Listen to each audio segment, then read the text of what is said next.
Okay, thanks. We're back on streaming live on YouTube and continuing our morning committee meeting of the House Appropriations Committee. So we've had the language walkthrough. We've also gone through where we left off in March with our base budget, and as well as where we are with CRF funding. So for the committee, what I would like to do toward the end, let me go in order here. One of the first things that we need to do, if you would go through all of your budgets, not all of them are scheduled. Some of them have no change or very minimal change. And so if you see some small changes, like I'm not going to call VHCB in unless we want to know the status of their CRF funding, but I would ask Dave, the administration had made it very clear that they asked about the 3% and VHCB agreed, but that should be a conversation that you should also have with VHCB, and if you feel that if we need to bring that budget back in. The same with the Arts Council, the Human Rights Commission, several of those budgets that may have seen a 3% reduction, if you could just check in with them. Many of them received CRF funding, and so we're able to continue operations with help of the CRF funds to backfill or to pay for expenses that COVID delayed or interrupted. So if everyone would check those budgets, and if you feel you can come in and explain and we can move on with that budget, that's the direction we should go. If there is some more hardship and things that they wish to bring before the committee, be sure to tell Teresa so we can get them scheduled. Linda.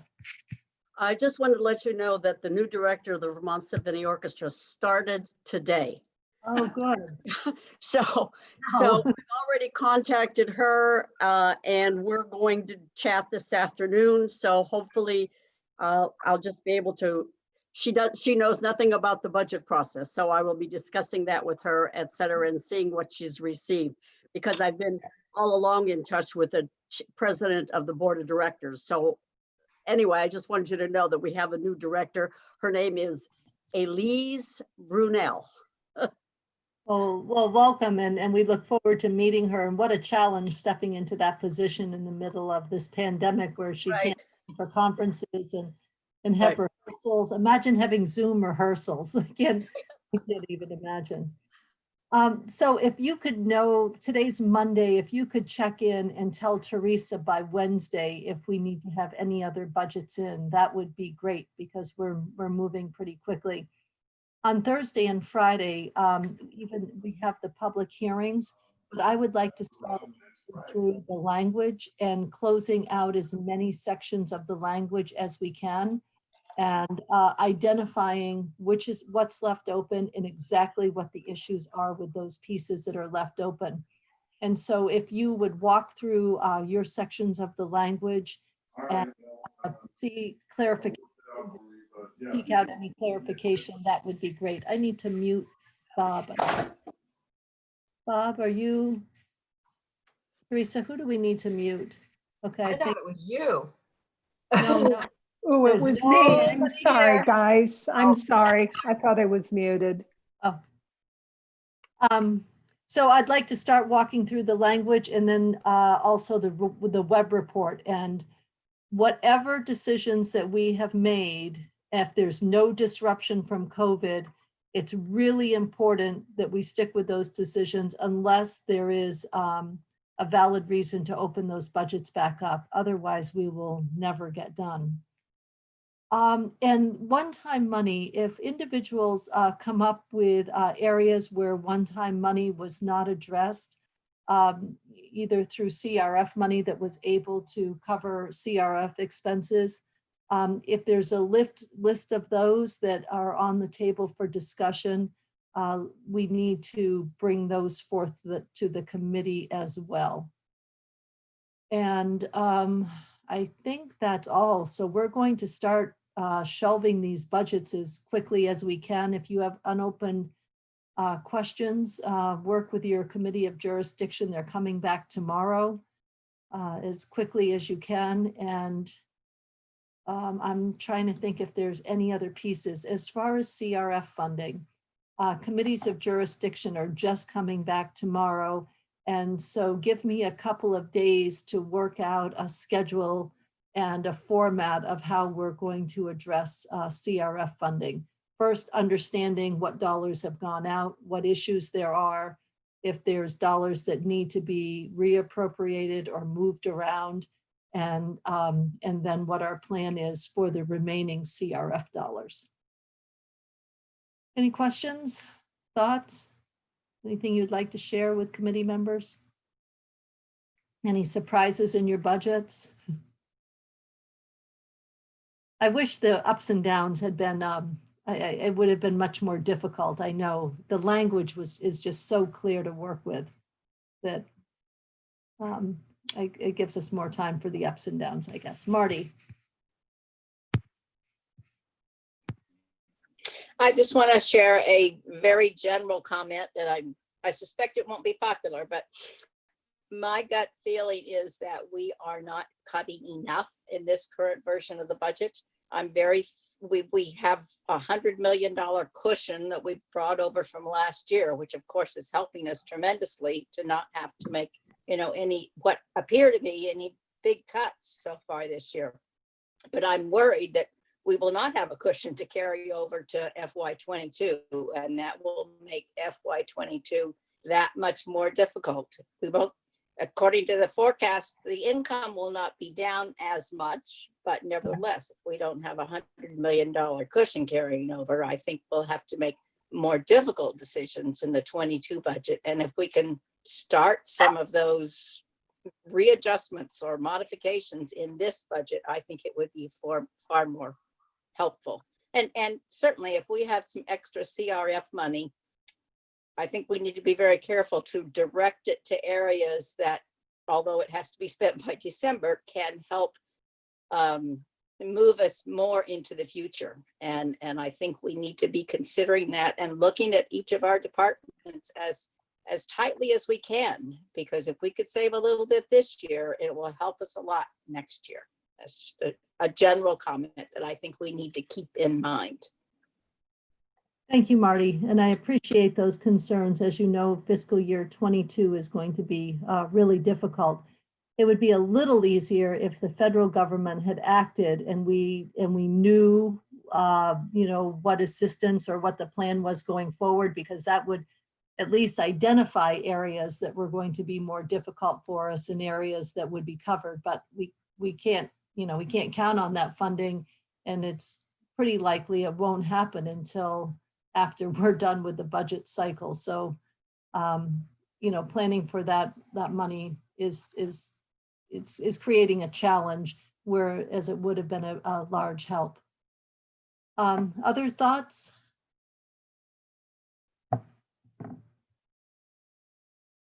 I think. Well, I'll put on the table that I come from the transportation committee, and it's one of my, only because I'm that I'm concerned about the $6 million move from the general fund to the transportation fund at a time when, Marty makes a really good point that we're not going to be flush, not now or in 22.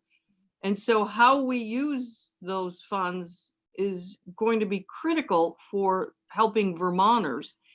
And I know they care about the lawn mowing, but in the big picture, I do have concerns with that use. So, I just wanted to put that out there that's we didn't talk about that today, or not that we had it on our agenda, but with Matt or the administration or in our updating of where we are with the budget. And with transportation, and I meant to bring it up to Matt, and then I forgot at the end, maybe Adam, you're on, you could chime in. The transportation language that is at the end. Is there a T-bill that is a T-bill within the budget, Adam, or is there a separate T-bill that will be presented?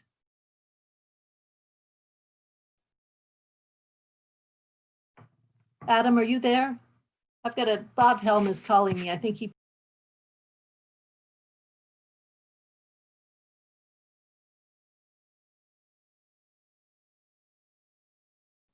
I'm guessing that Adam may not be here either.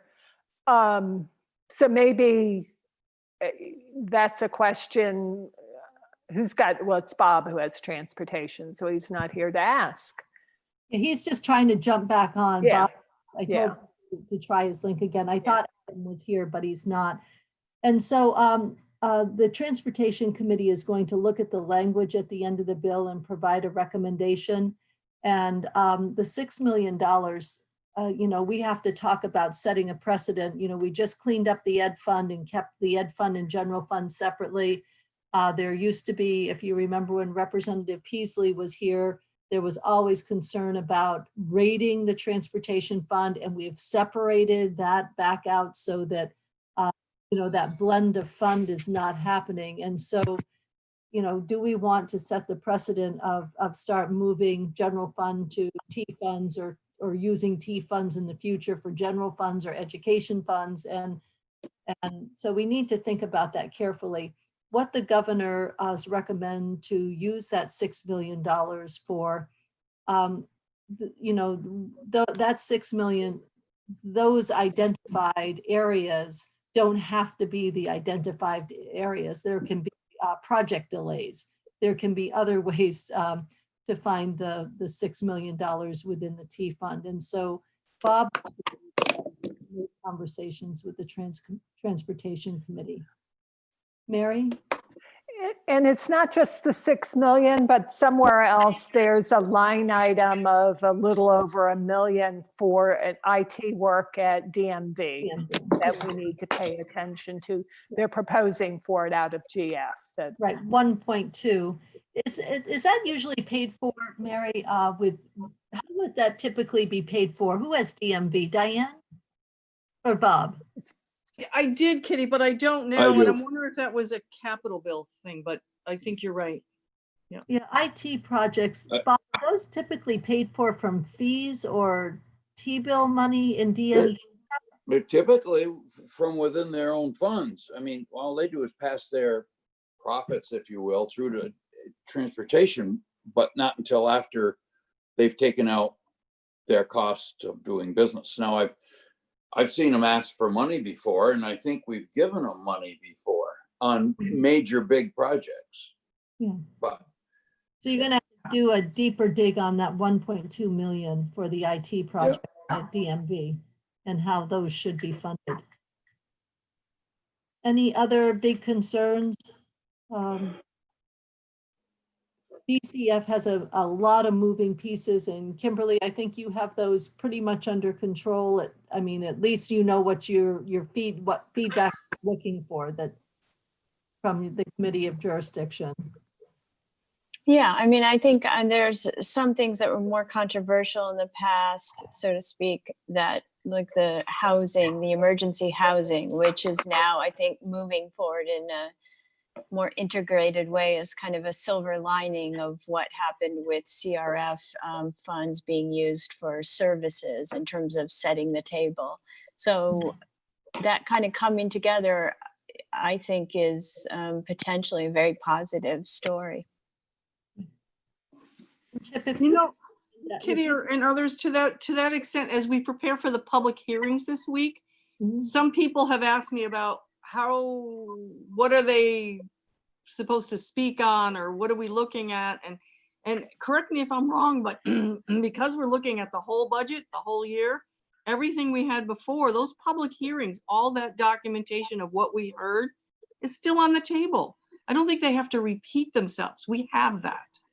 Unless some of those concerns were addressed with CRF money. Some of those holes may have been addressed, filling them in with expenses that were COVID related. So, I would agree with you on that, but like I think Kimberly had brought up, it doesn't go beyond December. So like the budget is different than, you got money for PPE, but that doesn't mean your base budget's going to be, right. Mm-hmm. Yeah. Um, and, oh, that's Chip. Chip, make sure you find out from the Department of Education or the Agency of Education, the COVID-related expenses to open up schools. There was $50 million, but that went for summer meals, and it went to HVAC systems. And we know the HVAC systems are going to be hugely expensive. We have one in Danville. That's a pretty big project. So when you're thinking statewide, the $50 million is going very fast when you think of what we identified already. But as schools open up and they need safe places for kids and transporting kids, will you see if they have a new updated dollar, what our public schools need to be prepared for opening? Or related? Yeah, I will. You get so smart. And time money, there's been a couple requests. Kimberly, you had a request that's still on the table because we're starting new time. Right. As you'll hear much about this week in the media, this year marks the 100th anniversary of the women's right to vote, the 19th Amendment. And there was a very extraordinary effort that had gone into putting together this alliance of all sorts of folks, and it was headed by the Nonpartisan League of Women Voters, and they have delayed but are still requesting $20,000 in one-time funding to go forward with parade and any festival and some other events that would take place in 2021. And so that is something that I would like to advocate for. And again, I think you'll learn a lot more about it this week because it'll be in the news. You'll bring us that information. And Chip, you're following up on a computer breach at Legal Aid. We'll bring more information to the table. Was that yours or Peter's? No, That's mine. not mine. Okay. Sorry, Thank I took myself off mute just to be able to say goodbye. I've got a designated agency phone con in like 30 seconds. So I will see everyone next time we get together. And I think we're finished. We just got to, we have a lot of independent Kitty? work with our budgets. Dave? Kitty, Dave? Yes. I did raise my hand. I'm sorry. I'm sorry, I didn't see it. I get confused sometimes. Am I unmuted? Yes, I hear Yeah. you. Are we doing a separate CRF bill? I'm not sure at this point, Dave. It looks like we're going to put out one large bill, and whether the T bill, you know, all So- the transportation might blend in with it, the CRF might blend in it. There may be an earlier CRF bill for things Okay, to be expedited that have to get out right away. But other than that, it's looking like we may be doing one large bill. which is fine. I just wanted to share for what it's worth, what I call the base budget the governors recommend. I didn't see anything in there that gave me great pause. There's always concerns with things, but in the CRF section, the 133 million that I call is more commerce related or economic development. I have a number of different questions, concerns in that area that I will need some convincing on, if I may word it that way. And I know we just haven't got to that yet. I imagine we'll have somebody come in and with the Committee of Commerce, and at the same time, somebody will walk us through that, correct? So I just wanted to share with you, that's an area where I may have more questions. I think it will be a very similar process to what we did in June with CRF, where the policy committees will be working on the policy, and we will then go to those committees. And so some of you may be in and out of committees as you're in the Committee of Jurisdiction to either work on the budget or to work on CRF. And so these are just recommendations from the administration, and the legislature will work off those recommendations and find their own priorities. And so we'll really have three pieces working at once. We'll have our typical budget pieces that we're working on. We'll be working on CRF adjustments and the remaining CRF dollars that must be appropriated. So they have to be spent by, and really spent by December 30th. And then there will be a small transportation bill that usually travels alone that will probably drop back into the budget. So there'll be those three pieces that should converge in the end and be one. It looks like at this time it will be one bill. So you'll have. And if I may just, one more quick follow-up, if I may, Kitty. Are you imagining when we report the big bill, we'll do it the way we traditionally do, and we'll do our sections, or are you imagining a different truncated process? I'm really imagining a bill where we do all the CRF, all the budget, and all the transportation pieces. We would be there for hours. So I need to think about that, because we need to get the information out, and we haven't reported out a full bill. We reported out a quarter year bill. So we need to think about how we do that, because so much of it is boilerplate. And how do we get out the pertinent information, but have the whole budget, available in time to everyone? So I think it's going to be more of a more pertinent information at this point, because on Zoom, it could be a 4 or 5 hour presentation if we did all three components together. Okay. So, I don't know how many, who would follow it the whole time, but, we'll work on that presentation. So it's meaningful. Mary, I like your definition of our presentation. Okay, any other final thoughts? We'll be in tomorrow morning at 9 o'clock, no, at 8:30, and we start tomorrow morning with agriculture. And then we will move on at 1:30 with ACCD. And Teresa, I don't know if Mike Marcotte has finally gotten those emails or where they're going. Yeah, I sent him a new one this morning and he actually found the old one. Okay, oh, good. And he sent it on to his committee to make sure they all saw it. And then we do have VHCB coming in tomorrow. They have a lot of project updates to share with us, and Dave, we can discuss the 3% tomorrow while they're in committee. And I'm meeting with Thank you. Ted. I'm meeting with Ted this afternoon. So Ted Brady? yeah, so I'll get a forward. Yep. Okay, I think that's it. The Joint Fiscal Committee's meeting this afternoon, so I don't know if anyone wants to join in and watch to see which CRF funds are granted. They will be the emergency ones that really can't wait for the legislative process. And other than that, things that need to come before the legislature, we will make sure that opportunity happens so that all voices get to weigh in. What time are they meeting? 1 o'clock. 1 o'clock. One, thank you. Okay. Yeah, they've got, thank you. I do enjoy watching, only because there's that whole other process for the CRF funds, that tracking that committee's work is so helpful when it comes back to us. All right, thank you. I think that we're down. Okay, see you later. Okay, we're going off live now. Thank you, Teresa.